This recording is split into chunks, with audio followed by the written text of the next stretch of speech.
ఇంకొక పక్క మనం చూస్తే పేదవాడి గుండెల్లో తీపి జ్ఞాపకం, బడుగు బలహీన వర్గాల గుండెల్లో చెరగని ధైర్యం. 9 నెలలే ఎన్టీ రామారావు గారు పార్టీ పెట్టి ప్రపంచంలో కూడా ఎవ్వరు కూడా అధికారంలో రాలేదు. అది ఒక్క ఎన్టీఆర్కే సాధ్యమైంది. ఇంకో పక్కన మీరు చూస్తే అంతవరకు తెలుగు వారికి గౌరవం ఉండేది కాదు. మనలందరినీ మదరాసి అని పిలిచేవారు. అలాంటిది ఢిల్లీని గజ గజలాడించడమే కాకుండా తెలుగు వారి యొక్క గుర్తింపును తెచ్చిన ఏకైక నాయకుడు ఎన్టీఆర్. ఇంకో పక్క మీరు చూస్తే సమిక్షేమానికి అర్థం తీసుకొచ్చాడు. అభివృద్ధి అంటే చేసి చూపించాడు. సంస్కరణలకు నాంది పలికారు. ప్రభుత్వం అంటే పాలకులు కాదు సేవకులని చెప్పిన ఏకైక నాయకుడు నందమూరి తారక రామారావు గారు.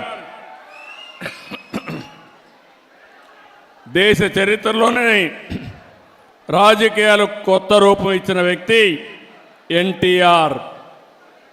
ఆ రోజులోనే 2 రూపాయల కేజీ బియ్యం.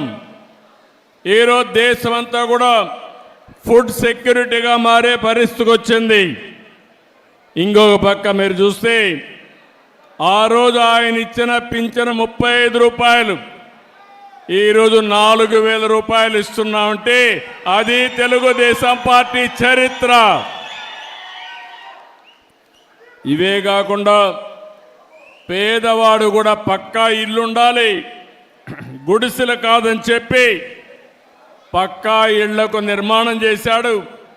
ఈరోజు దేశం అంతా కూడా ఇళ్ల నిర్మాణం పెద్ద ఎత్తున చేసే పరిస్థితికి వచ్చారు. మీరు ఒకసారి చూస్తే రాజకీయాలంటే వేలు ముద్రేసేవాళ్ళు కాదు, చదువుకునే వాళ్ళు రావాలని మొట్టమొదటిసారిగా రాజకీయాల్లో చదువుకున్న వ్యక్తులు ఇచ్చిన ఏకైక నాయకుడు నందమూరి తారక రామారావు గారు.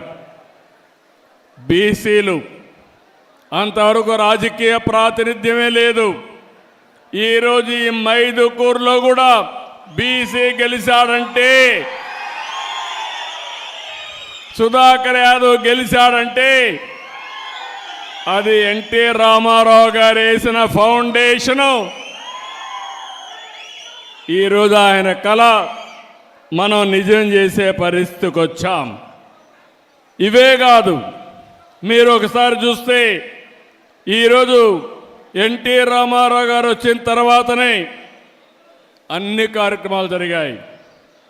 మనం కూడా ఒక్కసారి గుర్తుపెట్టుకోవాలి, ఎన్టీఆర్ ఒక స్ఫూర్తి, ఎన్టీఆర్ ఒక ఆదర్శం, ఆయన జీవితం ఒక సందేశం. మనవారిగానే ఎన్టీఆర్ కూడా మామూలు వ్యక్తిగానే పుట్టాడు, సామాన్య రైతు కుటుంబంలో పుట్టాడు, అంచెలంచెలుగా ఎదిగాడు, నిరంతరం శ్రమపడ్డాడు, క్రమశిక్షణతో బతికాడు. ఈరోజు మీరు చూస్తే మనం మాట్లాడుకుంటుంటే ఒక రైతు కుటుంబంలో పుట్టిన బిడ్డ సినిమా జీవితంలో ఈరోజు ఎన్టీఆర్ను ఒక్కసారి గుర్తు చేసుకుంటే రాముడు ఎట్టుంటాడో తెలియదు, కానీ రాముడి రూపాన్ని ఎన్టీఆర్లో చూసుకున్నాం.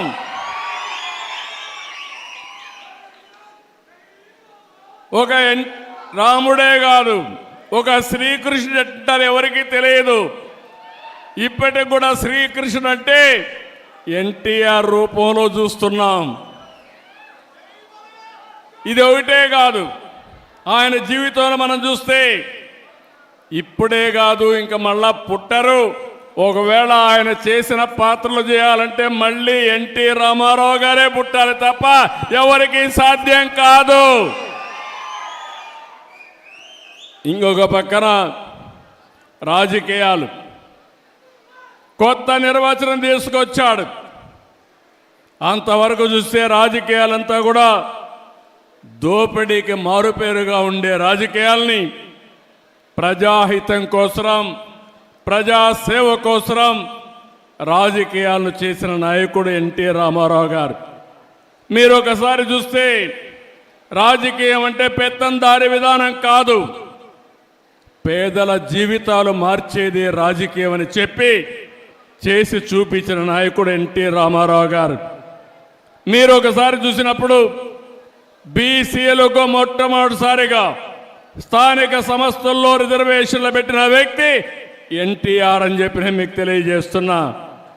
ఇదే కాకుండా మా ఆడబిడ్డలు ఈరోజు ధైర్యంగా మీరు డిమాండ్ చేసి మీ తల్లిదండ్రులు సంపాదించిన ఆస్తిలో సమాన హక్కు అడిగే అవకాశం వచ్చిందంటే అది ఎన్టీఆర్ ఇచ్చినటువంటి వరం, మీ అందరికీ ఆయన ఇచ్చిన చట్టం అని చెప్పి కూడా నేను మీకు తెలియజేస్తున్నా.